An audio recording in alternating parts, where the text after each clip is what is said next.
guys, so in honor of Valentine's Day this week, I thought I would bring you guys two separate videos. Don't worry if you don't like Valentine's Day, I've got you covered. My next video that's going to be coming up later on in this week is going to be books for haters. Today we're going to focus on the lovers though, and I'm going to bring you 5 book recommendations for people who want to read about lovey-dovey relationships and you know how love triumphs over all. It's, you know, I personally am rather fond of Valentine's Day for the main really important reason in that I get cinnamon hearts. I like any holiday in which I get candy, so pretty much I like every holiday. I have no issues with them, but I do understand some people don't like it, so I am doing another video of books for like that are not romantic themed. But today we're doing the romances. So to start with, one of my favorites, North and South by Elizabeth Gaskell. I love Elizabeth Gaskell. I've read quite a few of her works. I think I only have like 3 or 4 left in her bibliography to get through, and this was the first one that I read, and it's absolutely fantastic. There's a BBC miniseries adaptation. If you don't feel like reading a book, I mean, I do suggest reading the book first because it is always better, but the BBC miniseries adaptation is pretty fantastic. This deals with Margaret Hale, and she lives in southern England and is unfortunately forced to move to northern England and meets Mr. Thornton in the industrial city that she's forced to move to, and it's a very lovely tale. I do highly recommend it. Also, apologies if you can hear children in the background. My niece and nephew are over and they're both under 5, but I need to film. So yeah, so the first Books for Lovers is North and South by Elizabeth Gaskell. I noticed in my Books for Lovers, it's a lot of Penguin English Library editions. In my Books for Haters, it's all like books in the 1900s. So the next one is The Tenant of Wildfell Hall by Anne Bronte.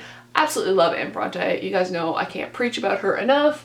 Anne Bronte is the best Bronte. This book is absolutely fantastic. This deals with Helen Graham, who becomes a tenant of Wildfell Hall, which is where the name comes from, and she has a secret, and yeah, it's fantastic.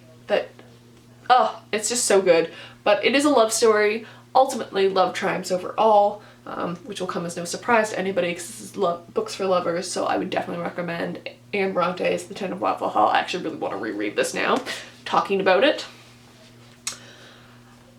Yet another Penguin English Library, A Room with a View by E.M. Forster. This deals with Lucy, who goes on holiday with her aunt in Italy and meets George Emerson, and they kind of have this weird romantic moment, and it's all basically about societal preconceptions and following your heart, and it's absolutely lovely. There is a adaptation with Helena Bonham Carter in it, which is actually really good. I will warn you though, there is full frontal male nudity in it, so don't watch it with your parents. But it is fantastic, so I would definitely recommend this.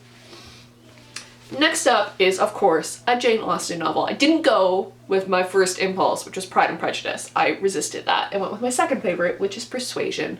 This is a little bit of a slower moving book. It's all about second chance love and finding redemption, and it's just absolutely fantastic. I love Anne Elliot as a main character. I think she's fantastic.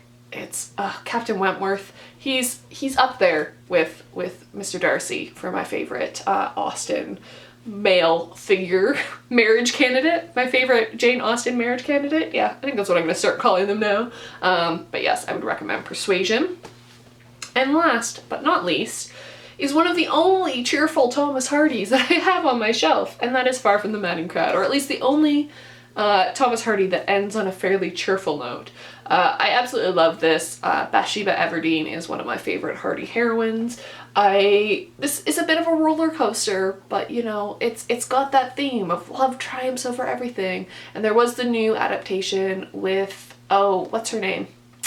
I'm blanking on it, but there was a new adaptation done very recently, which is beautifully, beautifully shot. So if you haven't seen that yet, I would highly recommend that. So those are my books for lovers. If you feel like reading a romantic book this Valentine's Day, you can't go wrong with any of these 5s. Leave in the comments down below any books that you love that are romantic themed. I actually struggled a little bit with this because I realized I really like books about horrible people, so it's so much easier to come up with 5 books for haters, but books for lovers was a little bit more of a struggle. and I will see you guys in another video. Bye.